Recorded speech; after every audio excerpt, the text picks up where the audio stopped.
I'm Erin Wilkinson, and today I'm going to speak to Kate Blewett because I believe she's an inspiration to people everywhere.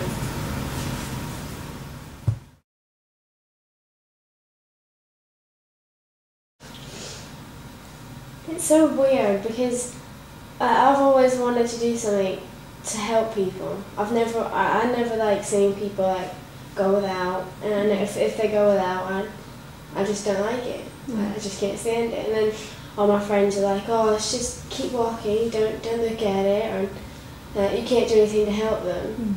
And if I tell anybody that, they say, "Oh, just keep going. You can't do anything. You're only 14. You're not going to do anything to change it." And I said, "Well, yeah, but my dad knows somebody, and look at what she's done." And she's like, you're so different because you hear all these people saying, "I want to do that when I grow up, and I want to do that," but you actually did it.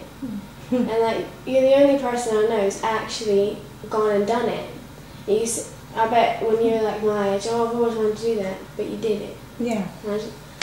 And you know, I think that's a really, really important lesson because a lot of people who meet me and they ask me what I do for a living, and when I tell them, they're completely surprised because they say I'm not what they would expect somebody to be doing this. And I think that's a really interesting point because you think, what do you expect a person to be that does this? You know, what is that stereotypical person that would do this?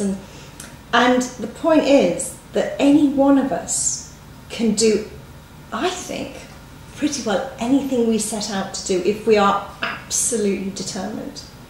I think if you have a thirst that is a real thirst and genuine kind of passion-felt thirst to do something, there is no reason why you can't do it just as well as anybody else who you think might have better qualifications or be better equipped to do that job.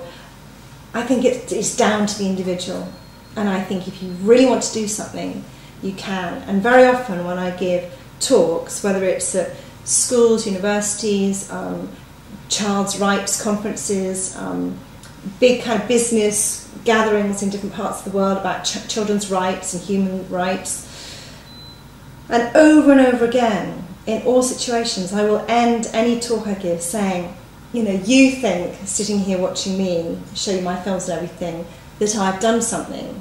Well, why don't you do something?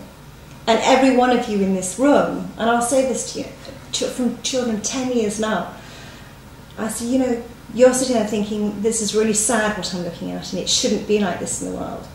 Then do something, because you can. You know, even a 10-year-old can save his or her pocket money for a year and actually sponsor a child in another country and keep that child alive.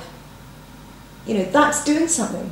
If you as a 10-year-old in the year from 10 to 11 have kept another child in Africa alive from your pocket money, then if you get hit by a bus that day, you've done something that has affected somebody else's life. And it means that you go to bed at night and you know that if that bus hits you that day, you've done something. And it can drive you. It can really drive you, because also people say to me, how can you film this? How can you look at this really depressing stuff, and how can you go back and film again and again and again? And the answer is, because each film makes a difference. That is the absolute medicine to go forwards and do another one. You know, and yes, at the end of a film, the films can have a big impact on me, and I cry at everything and anything, and I'm like you. If I see somebody in a wheelchair in the street, I start to feel very emotional, and I get upset that their lot is less than our lot, where at least we can walk around and they can't. So I get very upset about everything that I sort of witness where I think someone's worse off. But we can all do something.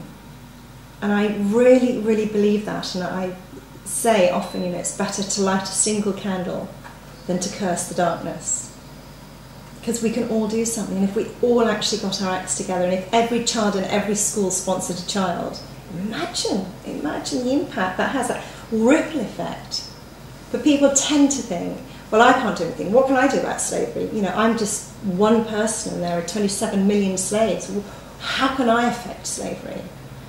well, I could have said that 17, 18 years ago before the dying rooms began and said, how can I affect the children in China and their lives in orphanages? But probably today, I would say there are millions and millions and millions and millions of Chinese girls alive and fostered and looked after properly because that film affected change in their lives.